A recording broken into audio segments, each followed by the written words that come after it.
Assalamualaikum warahmatullahi wabarakatuh. Selamat pagi anak-anak. Selamat berjumpa kembali dalam pembelajaran agama Islam. Pada hari ini Ibu masih mengulang pembelajaran kita minggu yang lalu, yaitu mengenai arti bersih dan sehat. Kalian masih buka buku kalian halaman 36. Ibu masih akan menjelaskan artinya bersih dan sehat. Bersih artinya bebas dari kotoran. Suci artinya bebas dari najis. Najis adalah yang menjadikan terhalangnya seseorang untuk beribadah kepada Allah, seperti terkena jilatan anjing, darah, kotoran najis, tinja. Tinja itu kotoran manusia. Air seni atau urin artinya air kencing kita manusia. Najis seperti kotor. Kalau kotor belum tentu najis. Misalnya apa? Kalau kotor itu belum tentu najis. Kotor itu artinya rigat kalau bahasa Banjar kita. Belum tentu najis. Misalnya terkena tanah, comberan, tinta, cat, terkena ludah, itu namanya kotor. Itu bukan najis.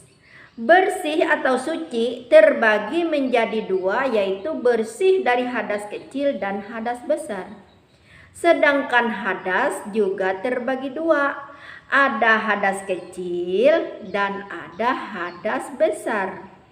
Contohnya hadas besar seperti bermimpi bagi laki-laki yang sudah sampai usianya, sudah dewasa atau 17 tahun, dia biasanya bermimpi kalau laki-laki itu basah. Nah, dia wajib mandi. Sedangkan bagi perempuan yang usianya sudah 14, 15 atau sudah kelas 6 dan naik tingkat, mereka sudah mengalami yang namanya haid. Haid itu adalah menstruasi bagi perempuan. Setiap perempuan pasti mengalami yang namanya haid. Nah, setelah haid, paling lama haid itu selama 7 hari. Setelah haid mereka diwajibkan untuk mandi. Mandi artinya mandi hadas besar, menghilangkan najis tersebut. Nah, di sini Ibu akan menjelaskan tentang hadas kecil dan hadas besar. Walaupun minggu yang lalu Ibu sudah menjelaskannya, Ibu yakin masih ada yang belum paham. Hadas kecil yaitu buang air seperti kencing, itu namanya tinja, dan buang angin atau kentut yang membatalkan wudhu, itu yang namanya hadas kecil, itu membatalkan wudhu. Nah, kita wajib membersihkannya dengan air lalu kita melakukan wudhu. Kemudian hadas besar, mimpi basah bagi laki-laki dan haid bagi perempuan. Cara menghilangkannya yaitu mandi wajib yang Ibu katakan tadi. Setelah haid biasanya wanita itu 7 hari biasanya paling lama, lalu mandi hadas besar. Kalau laki-laki cuman hanya bermimpi saja, lalu mereka diwajibkan siangnya mandi wajib. Seandainya tidak ada air, boleh diganti dengan debu. Karena zaman dahulu air itu biasanya kalau di pegunungan susah mencari air. Tapi kalau di daerah kita jarang, kita tidak mempunyai air ya. Air itu cukup untuk mandi. Nah, kalau tidak ada air itu baru kita boleh bertayamum. Kalau ada air tidak perlu kita bertayamum. Atau kecuali orang itu terkena penyakit yang sekiranya dia tidak boleh terkena air, itu wajib tayamum untuk pengganti wudhunya. Nanti akan Ibu jelaskan di lain bab tentang tata cara tayamum. Baiklah, sekarang Ibu akan menjelaskan tentang cara membersihkan najis. Kalian buka buku kalian halaman 38. Amati gambar di bawah ini. Membersihkan najis, darah, air seni atau tinja harus menggunakan air mutlak.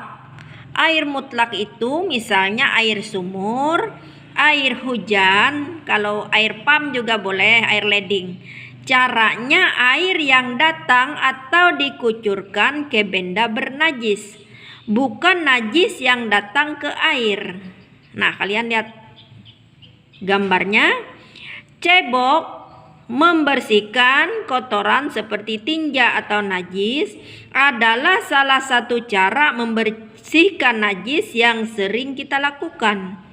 Cebok harus dilakukan setelah buang air kecil atau buang air besar. Cebok dapat menggunakan air, tisu, batu, ataupun benda kesat lainnya. Bila cebok menggunakan air, maka tangan kanan menyiram dubur kita yang kotor, sedangkan tangan kiri mengusap hingga bersih. Kalian mungkin sudah paham tata cara membersihkan kotorannya. Kalau sudah besar nggak mungkin lagi orang tuanya, pasti kalian sendiri yang membersihkannya, ya. Kalian pasti sudah memahaminya. Insya Allah kalian bisa sendiri, tidak mengharap orang tua lagi, kecuali anak kecil yang di bawah 2 tahun, ya. Demikianlah pembelajaran agama Islam pada hari ini. Semoga dengan membersihkan najis atau kotoran tadi kalian memahami yang ibu maksud. Dan untuk lebih jelasnya, untuk lebih lanjutnya, nanti kita akan pelajari bersama-sama tentang membahas tentang hadas besar dan hadas kecil, juga tata cara berwudu dan lain sebagainya. Ibu akan mengakhiri pembelajaran hari ini dengan ucapan wabillahi taufiq wal hidayah. Wassalamualaikum warahmatullahi wabarakatuh. Salam sehat.